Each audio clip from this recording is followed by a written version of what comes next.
Hello and welcome back to another video. You've made it to part 2. Thank you, and I hope you enjoyed part 1.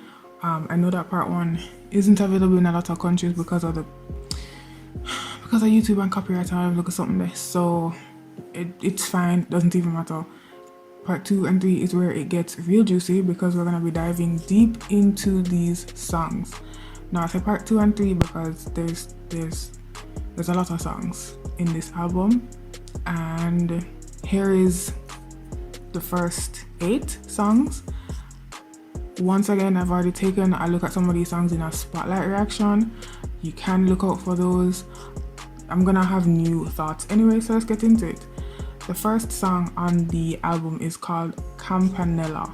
Now this song is about not forgetting Campanella. The narrator goes through life with the memories of this person as the world continues without them. They are hurt by Campanella leaving, but instead of feeling sad about the hurt, they use it as a way to keep the memories alive. Now, that song did have whole heap of things in it. This song refers primarily to a story written by Kenshi Yonezu, I hope I'm pronouncing that right, in 1927, titled Night on the Galactic Railroad. The story was released posthumously. I hate that word because I feel like I always say it incorrectly. Anyways, it was released after death in a collection of the writer's works in 1934. There have also been many adaptations over the years, so I suspect most, if not all, of the Japanese audience would be well versed with the material, assuming anybody from Japan is watching this. So as for the rest of us, this is the abridged version of an abridged version that was also already quite long. So take a seat. A young boy, Giovanni, has to work 2 jobs to support his family. He doesn't have friends, but the only person that cares about him is Campanella, whose father is close friends with Giovanni's father. One day after school, Giovanni goes to get milk for his mother, and an old lady tells him there is none. When Giovanni explains it's for his ill mother, she tells him to come back later. Giovanni, on his way to the Festival of Stars, was teased by his peers, so he decides to go on a hilltop where he is suddenly joined by Campanella, and they are swept up by a train traversing the sky.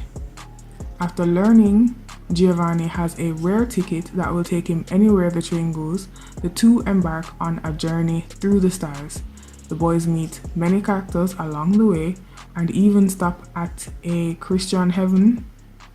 Interestingly enough, the train reaches a hole in the sky and Campanella sees what he considers the true heaven, where his mother is waiting for him, and he disappears from the train, leaving Giovanni in despair. Giovanni wakes on the hilltop and assumes his journey was a dream. He goes back to the dairy and collects milk from a farmer. Passing town on his way home, Giovanni gets word that Campanella has fallen into the river while trying to save another boy. Already knowing what happened, Giovanni hurries to the river and sees Campanella's father.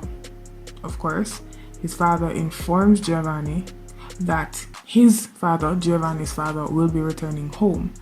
He delivers the news and the milk to his mother, vowing to be strong throughout his life for his friend's deed.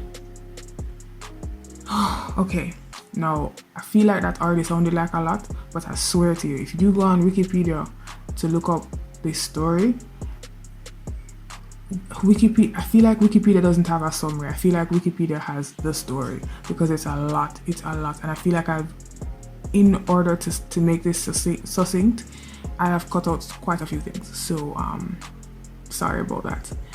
That being said, let's just move on. Campanella, I Was Having a Dream, already relates both song and story. Further in the song, we get lines like, thoughts of that day that will never return circle my mind. And Campanella, it's abundant there, so much so that your eyes will be dazzled. In both cases, the song refers to the moment Campanella left to be with his mother, as in the story. An explosive summer lamplight may also refer to the Festival of Stars or to one of the characters the boys meets in the story.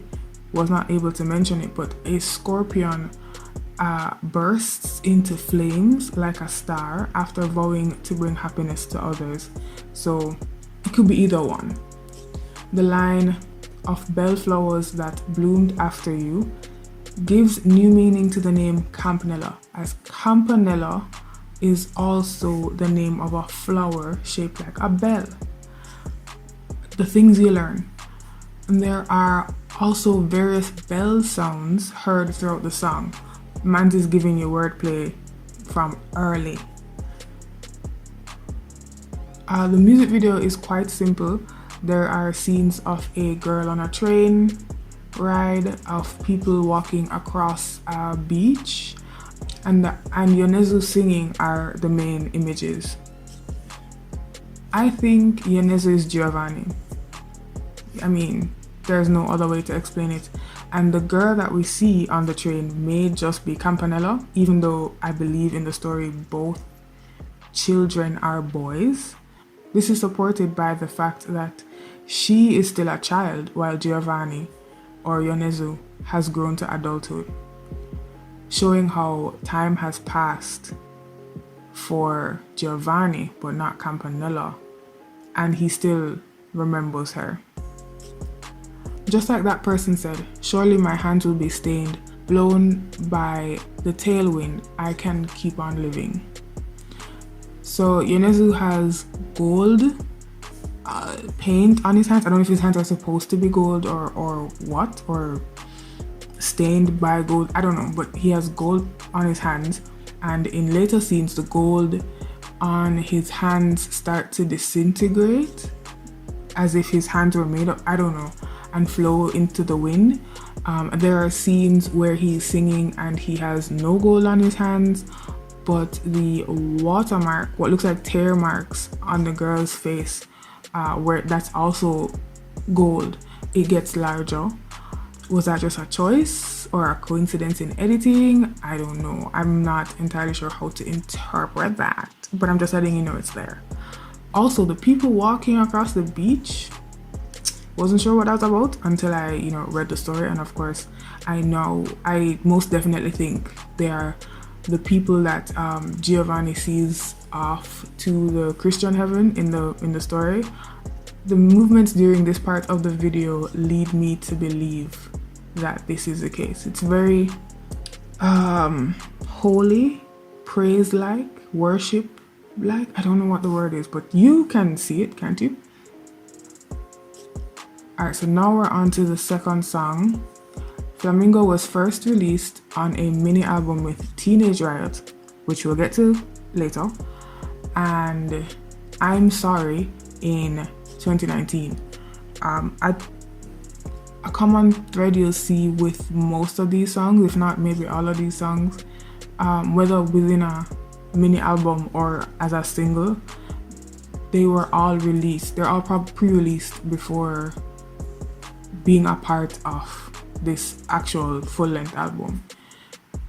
Some of the mini albums were released with songs that are not on this album, so there's also that.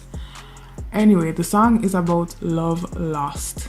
A love that wasn't a great relationship in the first place, but for whatever reason, the narrator keeps seeking that ex for one more glance, one more chance, though there is no reason to even be friendly, I think. Now, the identifying line of the chorus compares the ex-lover to a flamingo. I could find absolutely nothing negative about flamingos, and they have no significance in Japanese or any other Asian culture. So all I could conclude is that the name for a group of flamingos should just have flamboyance. I'm so serious, you can look it up if you don't believe me. A group of flamingos is called a flamboyance.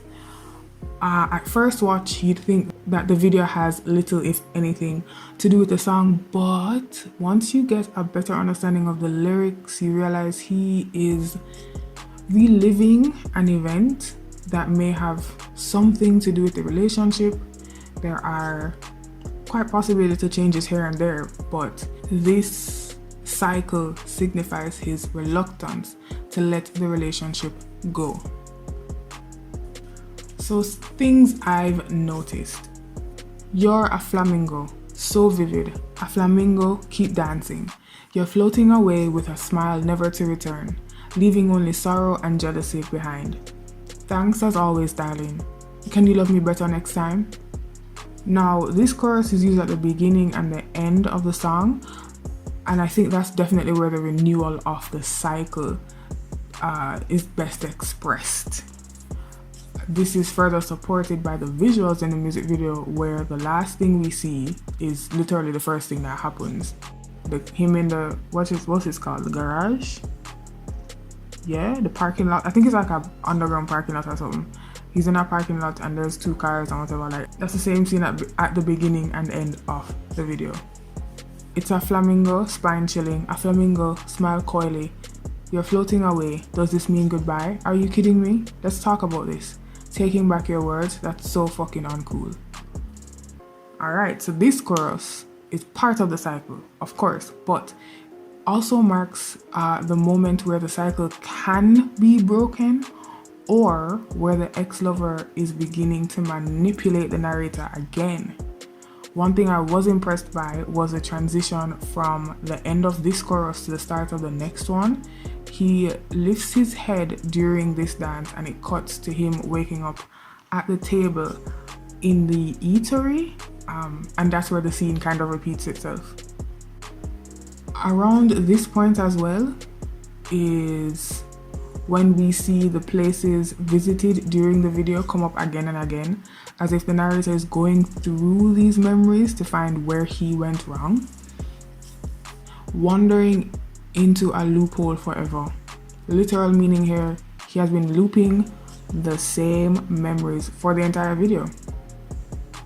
Another point in the video that I didn't completely get was when what looks like a different woman in the same jacket can be seen standing in front of a wall of people as Yonezu passes her by.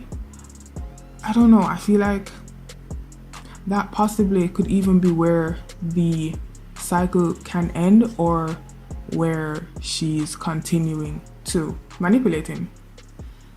This comes along with the line, "O King of Hell, I appeal to you, please judge her charms for me." So I'm thinking maybe the people pressing against this, it's really a plastic like covering. I don't know, it's a plastic thing, and I'm wondering if those people that are like reaching out are demons, maybe even her demons. It's the story of a drunken paper doll playing this silly game till I die. This was something I noticed after many watches and picking apart of the words. It's more so a connection between his dancing in the song at that line than anything else, because his dance and movements as he's saying that line and walking through this place are actually done to resemble a paper doll. Especially, it looks like one that, like, what do you call those? Like those puppets. It almost looks like it's like a puppet on a string, kind of being manipulated, kind of movements. I feel like if you see it, you understand what I'm saying. In the dusk, I am isolated. The rain is lashing onto my sorrow in this hazy weather in spring. The wizened city streets, they have no name for me. My nose is dripping, feeling dreary. I'm sneering hopelessly. So these are the very first and very last lines of the song, adding to the repetition, that's the word, adding to the repetition and the cycle. And I feel like more than the chorus, this also shows the loop he's stuck in, as it also coincides with the visuals, even more so than the chorus.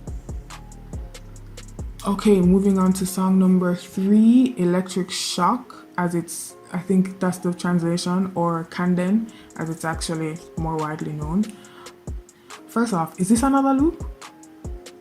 I'm getting ahead of myself, and I realize that this man likes a good story, so let's just talk about the song. This song is about a man having an existential crisis. Existential crisis.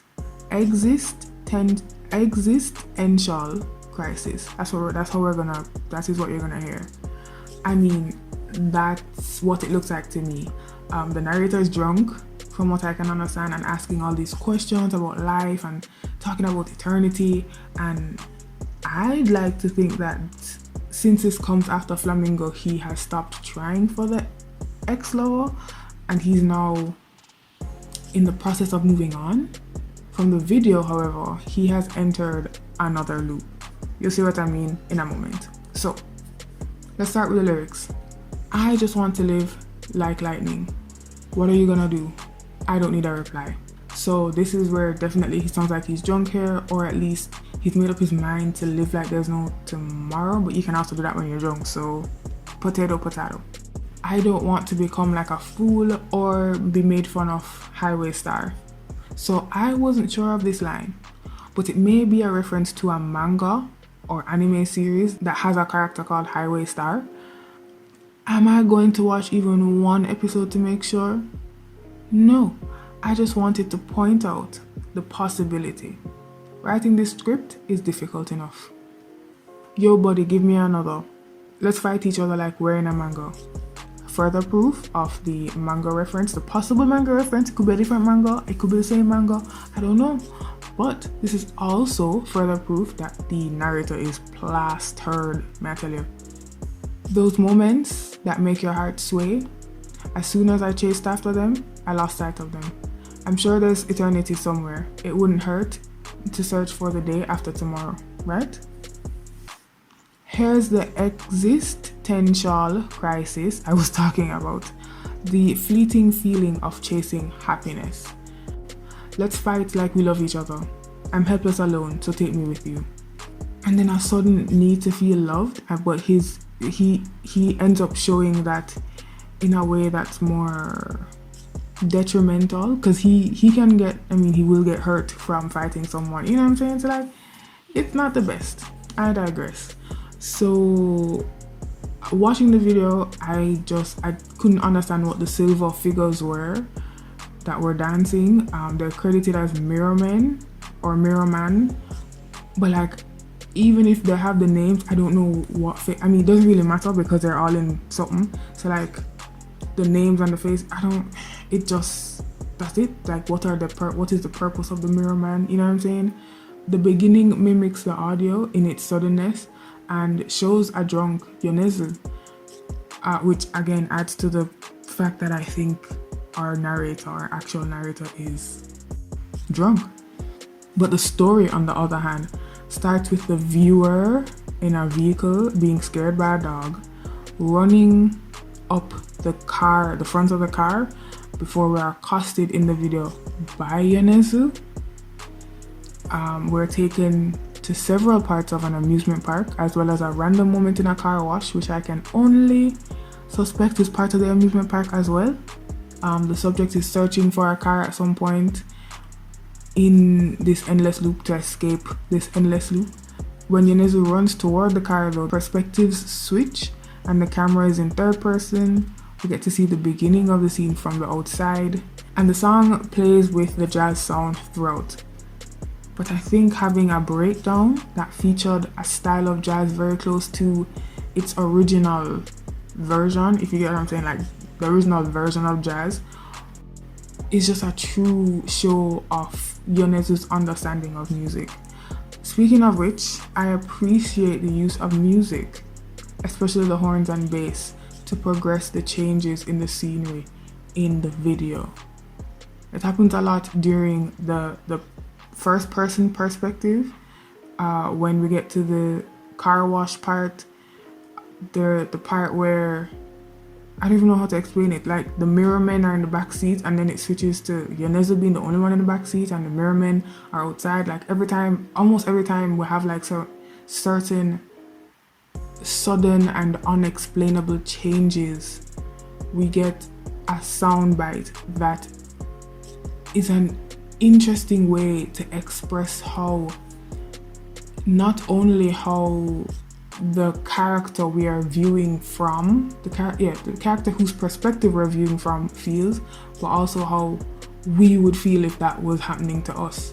So, or better yet, what we would see on the character's face if we were to be looking at them. So it's an audible, oh my gosh, it's an audible representation of the expression that the character would have. And I'm calling it a character because we also see where both the character in the first person and the Yonezu that we see in most of the video are played by Yonezu himself. So like, who's the narrator, who's just there, you know, talking about the song a little bit too long. I will say though that the song has been used as the theme song for the comedy series MIU 404, which is a crime show that follows a new detective in the Mobile Investigative Unit, which MIU, of the Tokyo Metropolitan Police Department. He doesn't trust other people but has to work with an inexperienced detective and attempts to solve his cases within 24 hours. A little tidbit there for you. Now, we're going to a song that don't have a video, thank God. Placebo, number 4. Featuring Yojiro Noda. You won't believe how much longer it takes to write these scripts, the parts of the scripts with the videos, when I have to consider the things in the video as well. Anyway, back to the song. It's about the feelings that come along with falling in love, trying to figure out if what is happening is real, and then accepting that you've fallen. Again, quickly gonna go through this. Our sleeves touched. First thing I thought was, isn't that sweet? There's a childlike excitement at something so simple. It's becoming more and more like romance. My heart beating faster. It's unprecedented, a wild rendezvous. I'm feeling more and more high, getting all dressed up, getting caught in a sweet trap. I'm falling down. It's becoming more and more like love. My excitement growing, running into you in a wild peekaboo, radiating brilliantly, the mystery deepening. Getting caught in a sweet trap, I'm falling down. Now, these are the choruses that are used through the song, and both choruses depict the excitement of meeting the person again, the excitement of them also quite possibly being interested in you, you know, and feeling that possibility become more concrete, I guess. And this reminds me of the songs my parents would listen to on the radio when I was younger. And I mean that both in terms of the sound of the music and the lyrics of the music, if I were to understand Japanese straight away, but I don't. The resemblance to the late 80s, I think, pop helps to emphasize the emotions in the lyrics. Being one of the simpler songs in terms of sound, it brings out the innocence of the first moment of falling in love. I noticed the name of the song is Placebo, as if this is just a bandage on the pain from the previous relationship. I just want to find a story in this album, so I could be horribly wrong. Alright, so we're halfway through the half of the album. You see how, yeah. So number 5, Paprika. Now, Paprika is a song for the imagination, honestly. The lyrics and the video depict a childlike innocence and the pureness of childhood friendship. It also gives me imaginary friend vibes because one of the children doesn't necessarily grow older. This song was made for the 2020 Summer Olympics, and was performed by the children choral group Furin. I think that's what it says. There's an English version, an instrumental, a teaching video, and a CD and DVD to go along with the release of this song. So what we have on the album, of course, is Kenshi Yonezu's version. I guess probably what we consider the demo, since the song was really and truly performed by children. Alright, so the video is done in what looks like a hand-drawn or hand-painted style of animation, which adds to the childlike wonder of the song because it looks kind of watercolory. The colors are bright and the imagery is quite fantastical when showing the children's imagination. I'll take a wild guess and say that Paprika is the child with the red cape, or the child with the red cape represents Paprika. You know what I'm saying? Like I don't know where the representation lies. This is a straightforward one and a nice rest from all the more complicated, meaning-heavy imagery and lyricism, which turned out to be barely true as I kept watching the video. Paprika, when the flower blooms, throw the seeds into the blue sky. See all the budding dreams. Rain or shine, they'll find a way. So let your heart be free. This is the chorus, and it really drives home the theme of this song.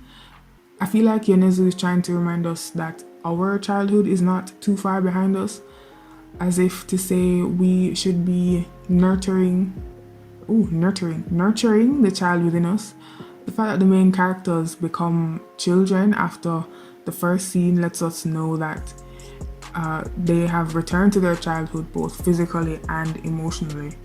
There's a section of the video where we get to see the main boy and his sister walking with his hat full of flowers before once again turning back into their childhood selves when they meet Paprika.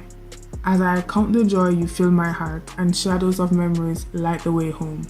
So this is such a sweet phrase, and it really reminds me of the friends I thought I'd have forever when I was younger throughout my childhood. In the case of this song, there is the added element of the children returning to their childhood home as well, which makes a reunion with Paprika all the more magical. If it wasn't magical enough, I really do believe Paprika is like an imaginary friend. Point to the sky, jump up and down, shall we go another round? Now the song feels different when you listen to it over and over, especially due to this line. It can really feel like you've taken on the journey again. On the other hand, seeing the children as teens or just older while Paprika is still young could add to the feeling of going back to your childhood, so it's just you replaying the memories over and over again.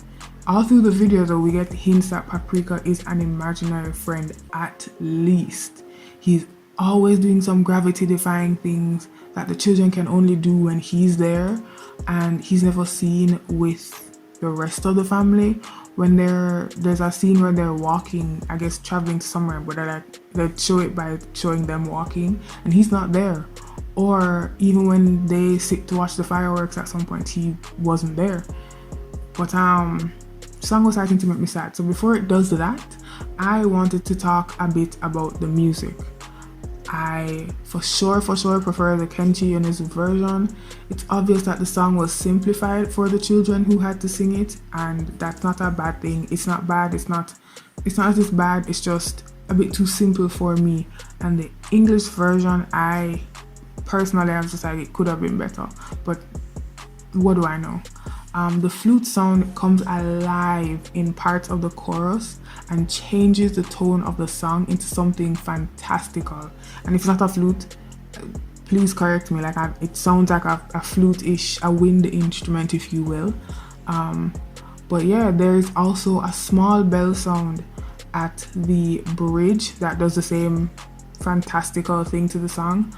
Somehow Yonezu has managed to make this more musically complex song still retain some simplicity and childlike quality.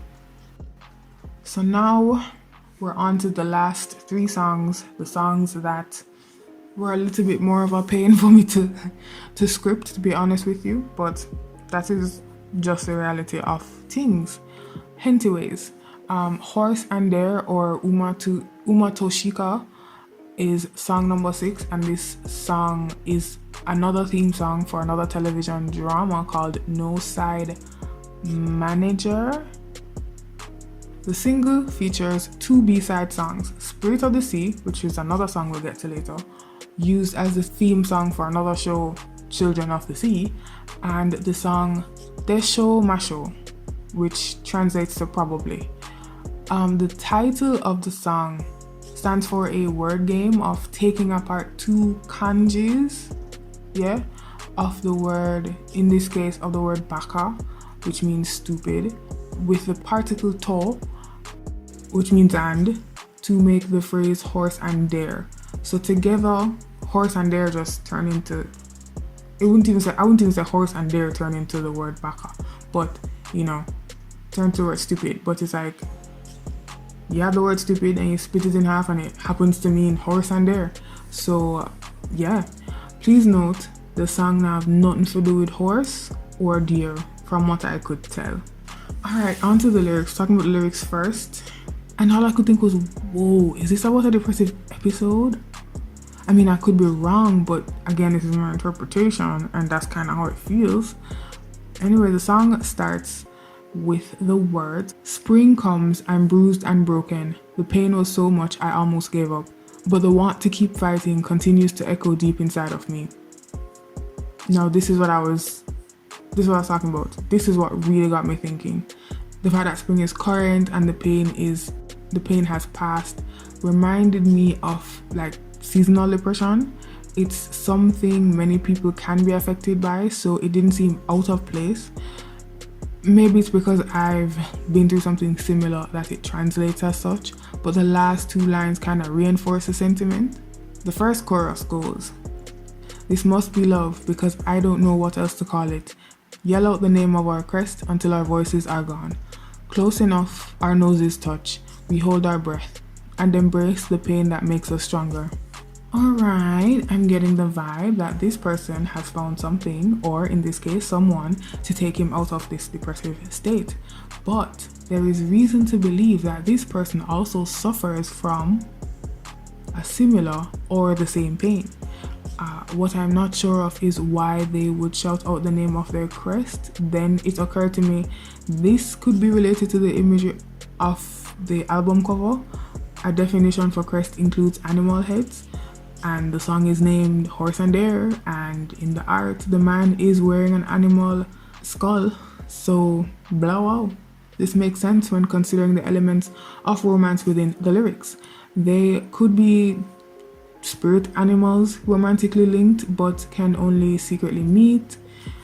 It's a stretch, but I don't even know what I'm saying, so let's move on.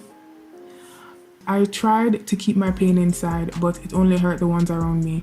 I just wanted someone to notice.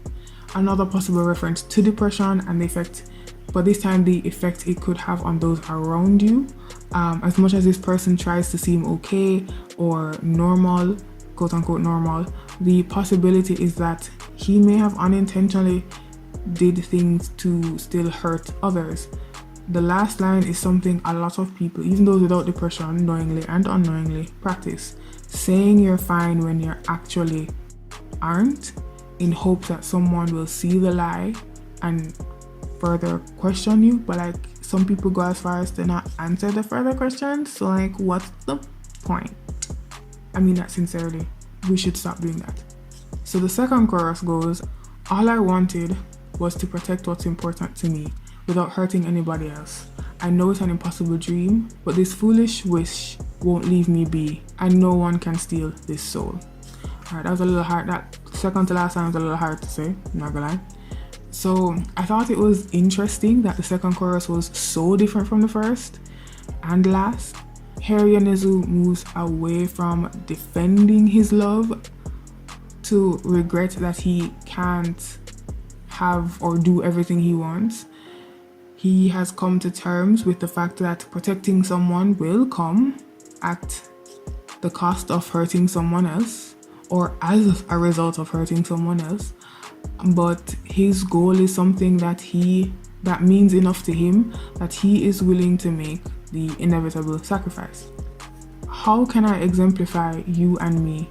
Do the same scars on our feet? This could be related to the beginning of the song and the first chorus, where I was saying like they may have been brought together because of both of their experiences, their hurt. We could see why or what has brought them together through these two lines. The last chorus goes, "This must be love because I don't know what else to call it. Yell the name of the crest we fare. I'm nothing without you. Close enough, our noses touch. We hold our breath and embrace the pain that makes us stronger. This foolish wish won't leave me be, and it won't go away. Now here we get a combination of the first and second choruses and how they simultaneously conflict with and support each other in what they're saying. It appears that Yonezu is now more directly speaking to the love interest and committing himself to this journey fully. If we were to go back to the depression theory, he may be going through another episode and giving into the feelings of sadness. The video sees the singer trying to escape a hole in the ground while there is a large number of people holding him and trying to escape as well, crab in a barrel kind of thing. Similarly to the show, we see in the video Yonezu standing out in a crowd that wants to tear him down, and that alludes to the main character in the drama series who works for a big manufacturing company. It's kind of what he has to deal with. The song bounces between the rock and orchestral elements, which gives the song its full feeling. The rock elements provide space for the song, giving the listener a break from the expansion and the fullness of the orchestra. On the other hand, the orchestral parts show how much more space is available to the song without sounding busy. With careful attention, you can even hear the heavy guitar riffs under the orchestra. The pre-hook / bridge portion is really easy to listen to as Yonezu uses the guitar riff to dictate the rhythm of the lyrics while also harmonizing with the song. I tell you, man is just great.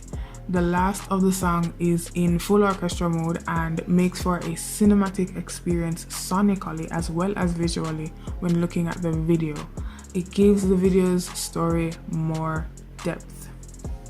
I mean, we're in it for the long haul. We still have 2 more songs to go, and now I feel like I should have cut this even further. I will not lie, but we're here.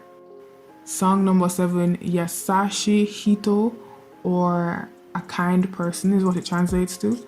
The title really gives the song away as the singer both recounts the kindness of a person and contemplates his own version of kindness from observing that person.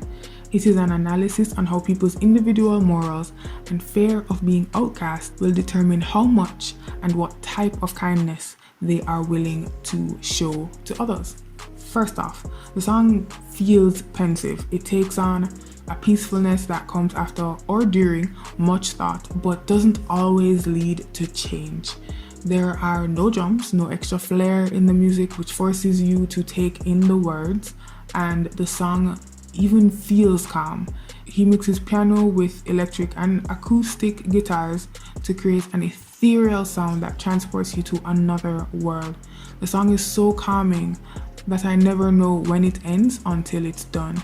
I feel like the song could go on for 10 minutes and still wouldn't be long enough. And this is a bit of a contrast with how dark the lyrics can get. For example, born into misfortune, that dirty child, you say to them you're pretty. To my eyes watching from nearby, they looked very ugly. Now, this is a narrator showing his prejudice against those born worse off.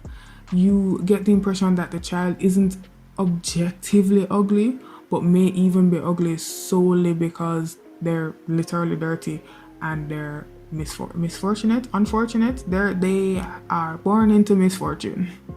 Taking innocent recreation in the suffocating greenhouse, a frail child being taken advantage of, with too much happiness to handle.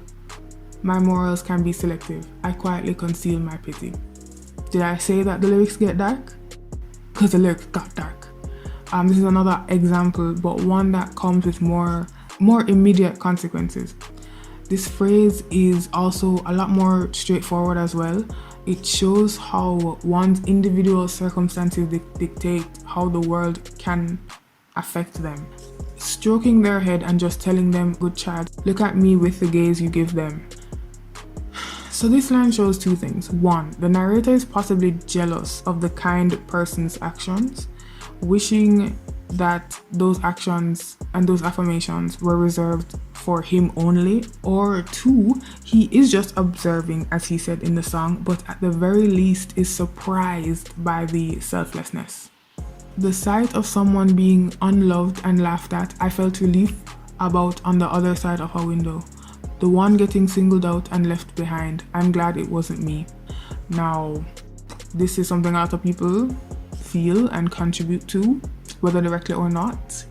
I think this being the only phrase in verse 2 speaks to it being a memory from the narrator and the parallel this memory has to what's going on in the rest of the song.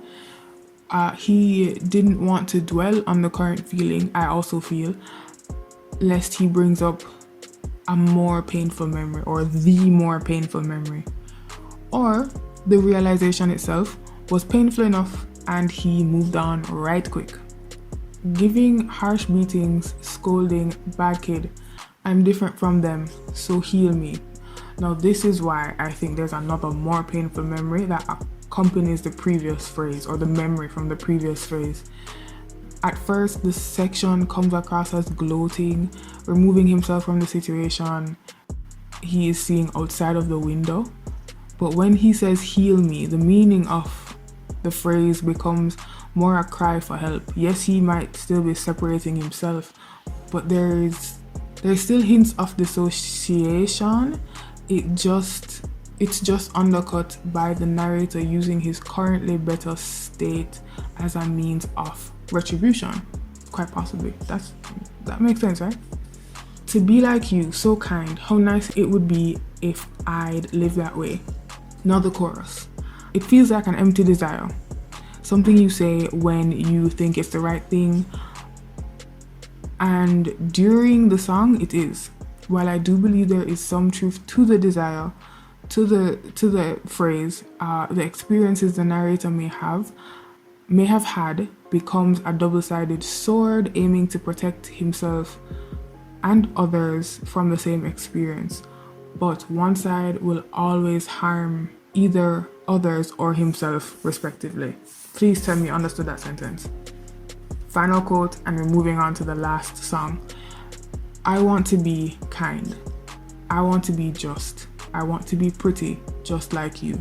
It is here that the desire has the most weight. Here, the narrator has taken on a more compassionate tone and sees that he will do more good with the same kindness as, well, the kind person. Alright, ladies and gentlemen, we're at the final song, Lemon. Final song for this part. Lemon is a song about remembering. Yonezu goes through many memories of seeing the same person. He tries to remember details about them and also notes the changes that person has made in his life. It was commissioned and written for a TBS Friday TV series called Unnatural, and that's a show that looks at human death. It's a somber song that takes on a different meaning before and after learning some background about the writing of the song. And here is that background. The temporary title was Memento, but that was not satisfying to Yonezu. For the song, he wanted to go for a ballad, but a simple ballad wasn't very interesting for him, and he didn't want it to be purely gloomy. So as a result, he made a hybrid of sorts with sad words over a dancing, skipping rhythm, and it was very successful, I'm not gonna lie. He was also on his nationwide tour while writing the song, which made things difficult already. However, during that time, his grandfather had passed and his whole direction for the lyrics changed. There were many revisions and additions to the song. The line, "A bitter flavor of lemon lingers on in my heart," was where the change to the name of the song came about. Even up to the day before recording, he was still writing lyrics. He wrote without knowing the reason, but they were the defining moments of the song for him. He also did the cover illustration himself because man's multi-talented. He focused on the liveliness and freshness of a lemon, giving it an image quite unlike what's typically associated with death. Now, it was really hard to go through this song at first. The song is supposed to represent comfort while experiencing the death of a loved one, and it really hit the mark. Knowing that it was hard for him to achieve this, and how it became, unfortunately, easier because he had to experience the death of his grandpa, someone I also lost in recent years, became the tipping point for me. It is a beautiful song nonetheless, and I refuse to give it less effort than I've given the other songs. So this may still be a bit shorter, but it will also be more personal. Even the sadness from that day, even the pain from that day. This line is repeated a few times, and I think it can mean a few things. First off, Yonezu in an interview mentions that his grandfather had suffered from dementia before his death, and I thought it could be linked to that. Knowing that this person you are so close to is slowly withering away. And this is interesting because while the situations aren't the same, my grandfather also was sick before he died, so like that feeling of withering away is also there. It's hard to see that. It's hard to see someone you're close to or just someone you love in that state. Secondly, it could just be the day you find out that person has died. That's always infinitely hard to grasp, no matter how ready you are or claim to be for it. The bitter scent of lemons remains embedded in my heart. I think this speaks to the pain of the loss. Lemons are sour and acidic, and they burn when going down. This is similar to the discomfort and difficulty of going through the death of a loved one. What were you doing? What were you watching? Your face in profile with a look I'd never seen. This is probably the hardest thing about death. You wonder and regret. But then the second line reminds me of Yonezu's story and how his grandfather may have been so different because of his illness, and also my own experiences seeing my grandfather literally look so different from my memories just before he passed. Like a piece of sliced fruit, even now you remain my light. This goes back to the lemon imagery.